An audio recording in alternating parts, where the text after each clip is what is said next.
ఈరోజు ఈ వేదిక సక్సెస్ మీట్కి కానిస్టేబుల్ కనకం సక్సెస్ మీట్కి నిర్మించబడ్డ వేదిక. I'm really thrilled. నిజంగా నాకు చాలా ఆనందంగా ఉంది. ఎందుకంటే నేను ఈ సక్సెస్ ఇక్కడికి రావడానికి, ఈ వేదిక మీదకి రావడానికి ముందు కథ చెప్తాను.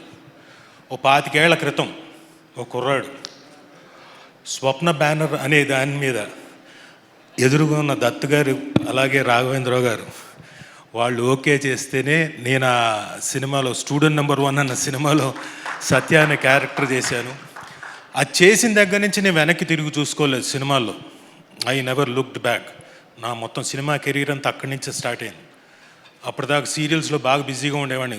రాఘవేంద్రరావు గారి సీరియల్లో మా ఆర్కేలో అసలు డైలీ అక్కడే ఉండేవాళ్ళం మేము, శాంతినివాసం. అలాంటిది అక్కడి నుంచి సినిమాల్లోకి వచ్చేసాను.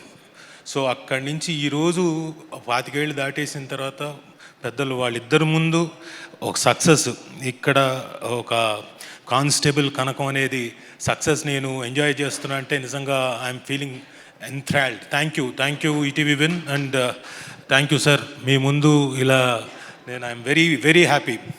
అండ్ ఈ అవకాశం నాకు రావడానికి మెయిన్గా కారణం అదే, మళ్ళీ స్టూడెంట్ నెంబర్ 1లోనే మా సాయిబాబా గారు నన్ను ఎప్పుడు రాజా బయలుదేరావా, వచ్చావా, త్వరగా రావయ్యా అని చెప్పేసి ఎప్పటికప్పుడు లొకేషన్లో ఉండి అప్పుడు ఎలా పిలిచారో ఈ పర్టికులర్ కానిస్టేబుల్ కనకానికి కూడా అదే పిలుపు, రాజా అని చక్కగా ఆ పిలుపులోనే ఆనందం. అంటే అదొక ఫ్యామిలీ కైండ్ ఆఫ్, బాగా ఆత్మీయులు దగ్గరగా ఉన్నవాళ్ళు పిలుస్తుంటారు నన్ను. సో సాయిబాబా గారు థ్యాంక్ యూ వెరీ మచ్.